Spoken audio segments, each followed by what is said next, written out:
이번 시간에는 사용자 집계 메소드 기능에 대해서 알아보겠습니다. 지난 시간에 실습한 집계 메소드들은 프로그래밍 시 데이터에 대해서 평균이나 총합 이런 통계 데이터를 구하는 일이 많으니까 JDK에서 공통적으로 사용하는 기능이니까 만들어서 제공하는 겁니다. 자, 근데 우리가 프로그래밍 하다 보면 자신이 원하는 집계 데이터를 구할 일이 있습니다. 자, 그럴 때 리듀스 메소드를 이용해서 자신이 원하는 집계 메소드를 구현합니다. 리듀스 메소드를 이용해서 프로그래머가 직접 원하는 집계 메소드를 만들어서 사용할 수 있습니다. 자, 리듀스 메소드는 스트림의 요소를 줄여 나가면서 최종 연산 결과를 리턴합니다. 자, 사용해 보면 쉽게 알 수 있습니다. 기본 타입 리듀스 메소드입니다. 자, 매개 변수 어큐뮬레이터입니다. 자, 어큐뮬레이터의 타입이 바이너리 오퍼레이터 함수형 인터페이스 타입입니다. 자, 바이너리 오퍼레이터 람다식에서 바이너리 오퍼레이터 기능 학습했습니다. 동일한 타입의 두 개의 데이터에 대해서 연산한 결과를 동일한 타입으로 리턴하는 기능을 수행하는 함수형 인터페이스입니다. 자, 잠깐 25장의 람다식 복습해보면, 자, 바이너리 오퍼레이터 지금 선언된 추상 메소드가 apply 추상 메소드입니다.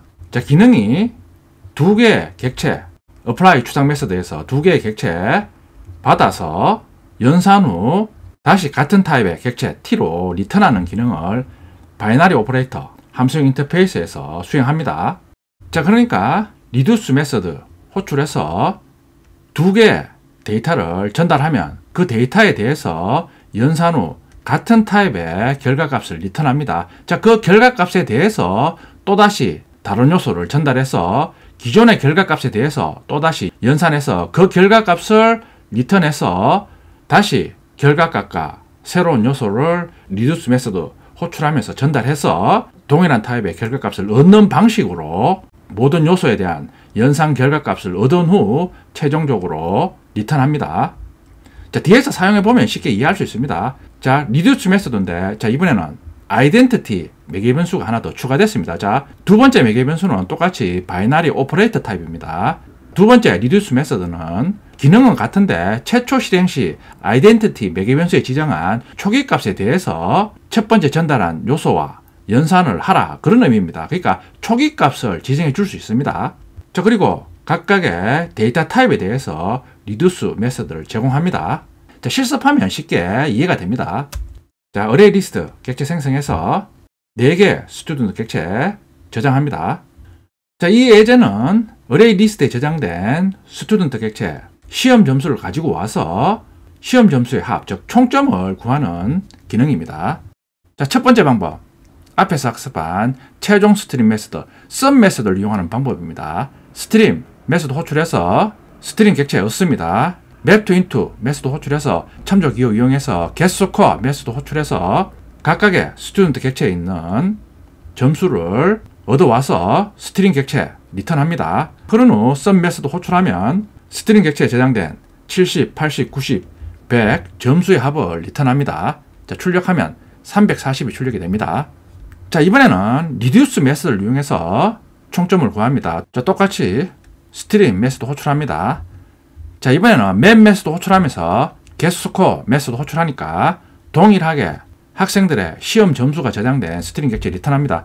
자, 이번에는 리듀스 메소드 호출하면서, 자, 매개 변수 가로가 하나니까 한 개의 매개 변수입니다. 한 개의 매개 변수에 지금 a, b니까, 자, 매개 변수로 한 번에 스트링 객체에 저장된 두 개의 시험 점수를 전달합니다. 그 a로 70, b로 80을 전달합니다. 자, 그런 후 연산은 전달한 a와 b를 더합니다. 자, 70하고 80 더하니까 150을 리턴합니다. 자, 그런 후 다시, 자, a로는 연산한 150을 전달합니다. 자, 그리고 b로는 세 번째 요소 90을 전달해서, 자, 이번에는 150과 90을 더한 결과값을 리턴합니다. 자, 그걸 다시 a로 전달하고 다시 마지막에 100을 b로 전달해서 최종적으로 100을 더한 결과값을 리턴합니다. 자, 그러면 모든 요소에 대해서 리듀스 메소드 실행했으니까 get 메소드 호출해서 출력하면 340이 출력이 됩니다. 자, 그러니까 메서드 이름이 리듀스니까 의미가 전달된 각각의 요소에 대해서 결국에는 하나의 요소로 리듀스, 즉 집계해서 사용한다는 의미입니다. 자, 그러니까 지금은 리듀스 메소드로 학생들의 시험 점수를 최종 결과값 하나의 요소로 누적시킵니다.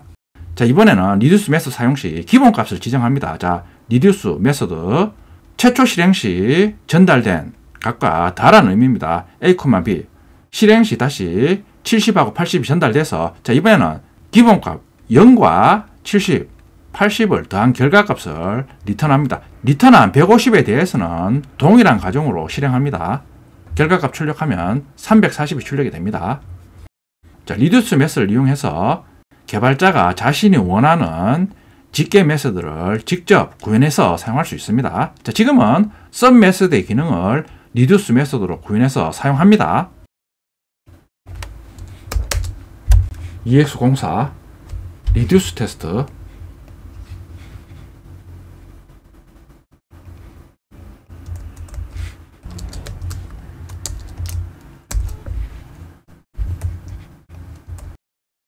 스튜던트 클래스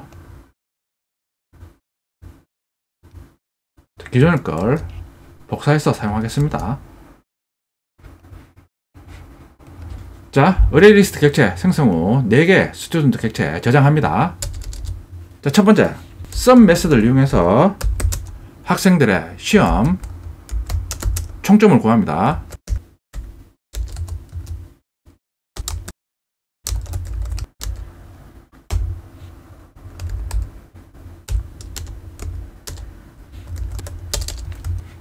스트림 메소드 호출해서 스트림 객체 얻은 후 맵투인트 메소드 호출하면서 getScore 메소드 호출해서 학생의 시험 점수만 저장된 스트림 객체 얻은 후 썸 메소드 호출하면 시험 점수를 합한 결과값을 토탈 1에 리턴합니다. 실행하면 340 출력이 됩니다. 자, 이번에는 리듀스 메소드를 이용해서 학생들의 시험 점수를 누적시켜서 총합을 구합니다. 자, 리듀스 메소드 호출하면서 자, 지금 매개 변수에 A, B 두 개의 요소를 한꺼번에 전달합니다. 자, 그리고 전달한 매개 변수에 대해서 더한 값을 리턴합니다. 자, get 메소드 호출하면 결국에는 자, getScore 메소드 호출해서 시험 점수가 저장된 스트링 객체에서 시험 점수를 A와 B로 전달해서 더한 결과를 다시 A로 전달하고 그리고 세 번째 점수를 B로 전달해서 다시 더한 결과를 A로 전달하고 이런 식으로 더한 결과에 대해서 마지막 요소까지 계속 누적시킨 후 최종 결과값을 리턴합니다. get 메소드 이용해서 최종 결과값 얻습니다. 자, 실행하면 똑같이 340 출력이 됩니다. 리듀스 메소드 사용 시 초기 값을 지정해 줄 수 있습니다. 자, 리듀스 메소드 호출하면서 이번에는 자, 최초 실행 시 초기값 0을 지정합니다. 자, 실행하면 똑같이 340 출력이 됩니다. 사용자가 직접 집계 기능을 만들어서 사용할 경우 리듀스 메소드를 이용해서 직접 원하는 기능을 만들어서 사용할 수 있습니다. 참고로 썸 메소드 사용 시 중간 처리 메소드 맵투인트를 사용했습니다. 자, 리듀스 메소드는 자, 맵투인트 사용하면 get 메소드 호출 시 에러가 발생합니다. 초기값을 지정한 리듀스 메소드 사용 시 맵투인트를 사용하면 사용할 수 있습니다. 실행하면 정상적으로 실행이 됩니다. 참고로 알아두세요. 자, 두 번째 리듀스 메소드 기본값을 0으로 설정했는데 자, 기본값을 자, 100으로 변경해서 실행하면 440이 출력이 됩니다. 매개 변수가 2개인 리듀스 메소드는 기본값을 설정해서 사용할 수 있습니다.